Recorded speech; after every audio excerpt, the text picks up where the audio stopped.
Hello everyone and welcome back to my channel. My name is Melissa and I'm the owner of seasonandserveblog.com. The cool fall weather has finally rolled in and I'm turning my attention to make warming comfort foods in my kitchen. So to kick off the fall season, I'm going to show you how I make my butternut squash pasta with creamy Parmesan cheese sauce. This butternut squash pasta is a little bit different from other recipes out there because we are adding a delicious bechamel sauce and tons of Parmesan cheese, which make this pasta really luscious and creamy. So if you want to see how I make my butternut squash pasta with Parmesan cheese sauce, just keep on watching.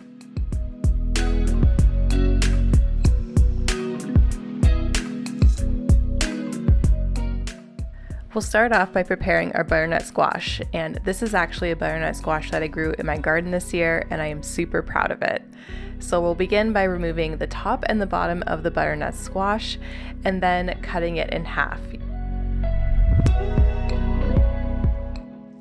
In the bottom part of the squash is where you'll find all of the seeds, so we're just going to remove that by taking a tablespoon and scooping out all of the seeds.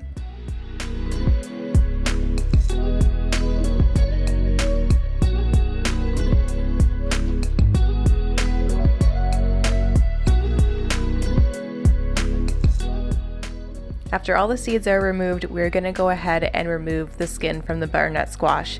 And you can use a knife to do this, but I find that a vegetable peeler works the best because it takes off just the very thin layer of the skin and you can keep more of the flesh. So I like to use a vegetable peeler and just go around and remove all of the skin from both ends of the butternut squash.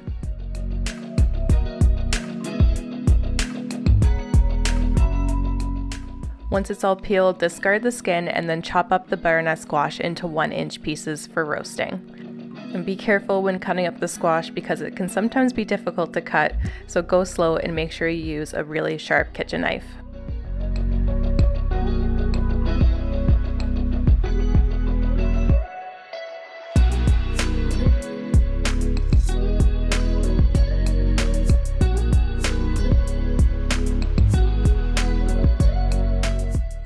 Once all your butternut squash is chopped up, we're going to transfer it to a parchment-lined baking tray.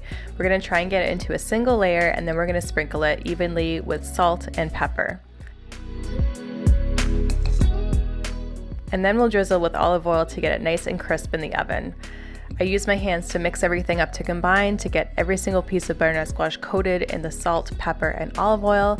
And then we're going to bake it. So this goes in the oven at 425 degrees for about an hour or until the squash is golden brown and tender.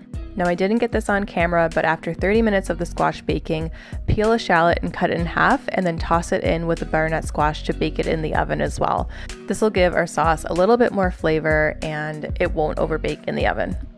While the squash and shallot are baking in the oven, we will make a bechamel sauce, and this starts off with some butter in a pot, and once the butter is melted and bubbling, we are going to add some flour. The flour really helps to thicken up the sauce, but it's really important that you cook it for a few minutes just to remove that floury taste. I typically cook it for 2 to 3 minutes over medium heat until it starts bubbling and the flour almost smells a little bit toasty. That's how you know it's ready. Next, we're going to add in some chopped garlic and we're going to cook it for 30 seconds or until it becomes fragrant. Once that's done, we're going to add in our milk. And I like to add the milk about half a cup at a time and mix it in between each addition just so that you don't get any massive lumps in your bechamel sauce. So add a little bit of milk, mix it up together until it's smooth, and then continually add the rest of the milk. And don't forget, all the full directions and measurements can be found on my blog, and I will leave the link to that in the description box below.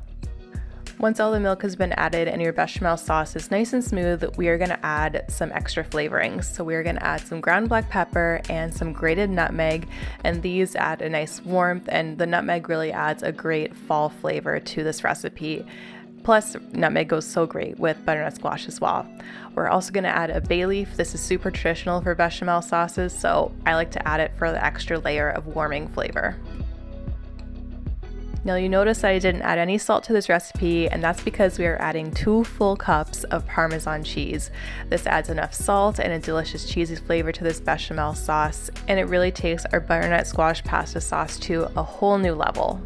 And once all the Parmesan cheese has melted and is mixed into the bechamel, we're just going to remove it from the heat and set it aside for later. Next up, we'll make our pasta. So I brought a large pot of water to a boil and added in some salt, and I'm going to add in my pasta. In this recipe, I am using a pasta called peccari, which actually means open-handed slap in Italian, which I think is hilarious. But if you can't find peccari, you can also use rigatoni or penne. Any sort of short pasta with a hole through the middle works really great in this recipe. When your pasta is halfway through cooking, we're going to take out a little bit of the pasta water and reserve it for later when we make our butternut squash sauce. We're going to cook the pasta until it's al dente, and once it's reached that point, we're going to add in some kale just for a little bit of greens. So all I do is add it into the pot with the pasta and just basically submerge it, get it all under the water, and then I go ahead and drain it. The kale basically cooks through in this process as well as in the oven. And finally, we will make our butternut squash sauce. So I'm adding the squash, the shallot, and the bechamel to a food processor, and as I blend it, I'm adding in a little bit of that reserved pasta water just to help the blender puree it and make it a nice, smooth, and creamy sauce. If you run out of pasta water, you can also thin this out with just water from the tap. That is totally fine as well. But basically, you want it to be a nice, smooth mixture. And once our sauce is nice and smooth, I'm just going to pour it over the cooked pasta and kale and just give everything a mix to combine. And look at how creamy this sauce is, you guys. The addition of the bechamel really helps it get nice and creamy, and oh, it is just so good, so good. Now you can eat your pasta just like this. It is perfectly fine and delicious, but I actually like to bake it in the oven just so I can add a little bit more Parmesan cheese on top and get it nice and crispy. So I'm just adding the pasta into a baking dish. This is an 8x8 baking dish, and I just lightly greased it with olive oil so it doesn't stick. And I'm just going to sprinkle the top generously with lots of Parmesan cheese. And at this point, all you have to do is pop this baking dish under the broiler until the cheese gets nice and melted and the top is nice and golden and bubbly.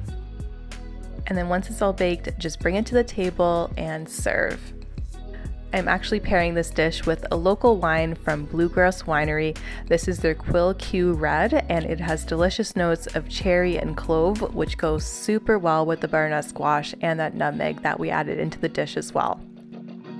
I hope that you enjoy this recipe for my butternut squash pasta with Parmesan cheese sauce this fall. It goes over super well with adults and children alike and is the perfect recipe to kick off the start of the new season. Also, if you enjoyed this video, please hit the like button down below and hit that red subscribe button for more delicious recipe videos just like this one. Also, make sure to check me out on Instagram and head over to my blog for the full recipe for this butternut squash pasta with Parmesan cheese sauce. Thanks so much for watching, and I'll see you in the next video.